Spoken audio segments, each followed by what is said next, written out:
Sessions കോടതികളിലെ public പ്രോസിക്യൂട്ടർമാരുടെ നിയമനത്തിൽ ഇടപെട്ടിരിക്കുകയാണ് ഹൈക്കോടതി. നിയമനം മെറിറ്റ് അടിസ്ഥാനമാക്കി വേണം എന്നതാണ് കോടതിയുടെ ഇപ്പോഴത്തെ നിർദ്ദേശം. സർക്കാരിന്റെ കരട് സർക്കുലറിൽ ഭേദഗതി വരുത്തി ജില്ലാ ജഡ്ജിയുടെ അഭിപ്രായത്തിന് പ്രാമുഖ്യം നൽകണം എന്നുകൂടി ഹൈക്കോടതി നിർദ്ദേശിക്കുകയാണ്.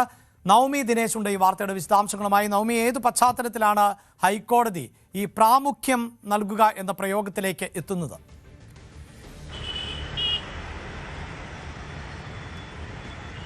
അഭിലാഷ്, ഈ സെഷൻസ് കോർട്ടിലെ പബ്ലിക് പ്രോസിക്യൂട്ടർമാരുടെ നിയമനത്തെ ചൊല്ലി പല വിവാദങ്ങളും ഉടലെടുത്തിരുന്നു. പ്രത്യേകിച്ച് പുതിയ സർക്കാർ രൂപം കൊണ്ടതിന് പിന്നാലെയായിരുന്നു അത്തരത്തിലുള്ള വിവാദങ്ങളൊക്കെ വന്നത്. അതിന്റെ അടിസ്ഥാനത്തിലാണ് ഇപ്പോൾ സർക്കാരിനെ തിരുത്തിക്കൊണ്ടുള്ളൊരു ഹൈക്കോടതിയുടെ ഉത്തരവ് വന്നിരിക്കുന്നത്.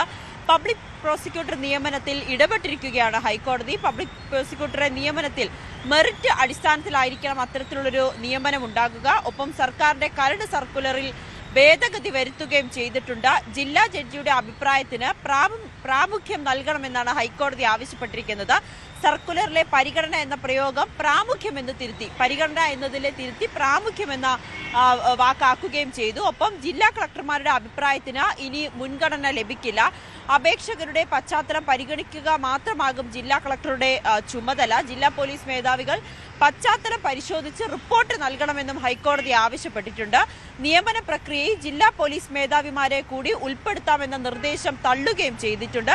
നിയമനത്തിൽ ഇതുവരെ തീരുമാനമെടുത്തിരുന്നത് സർക്കാരാണ്. അങ്ങനെ ഇപ്പോൾ അതിന്റെ ഒരു പബ്ലിക് പ്രോസിക്യൂട്ടറുടെ നിയമനം സർക്കാർ നടത്താനിരിക്കെയാണ് ഇത്തരത്തിലൊരു നിർണായകമായിട്ടുള്ള ഒരു ഉത്തരവുമായി ഹൈക്കോടതി എത്തിയിരിക്കുന്നത്. അഭിലാഷ്, ഈ ഒരു പശ്ചാത്തലത്തിൽ, അതായത് സർക്കാർ മാറി വന്ന സാഹചര്യത്തിൽ കൂടിയാണ് ചില നിർദ്ദേശങ്ങൾ തിരുത്തിക്കൊണ്ട് ഹൈക്കോടതിയുടെ ഇടപെടൽ ഉണ്ടായിരിക്കുന്നത് എന്നതാണ് ഏറ്റവും പുതിയ വിവരം.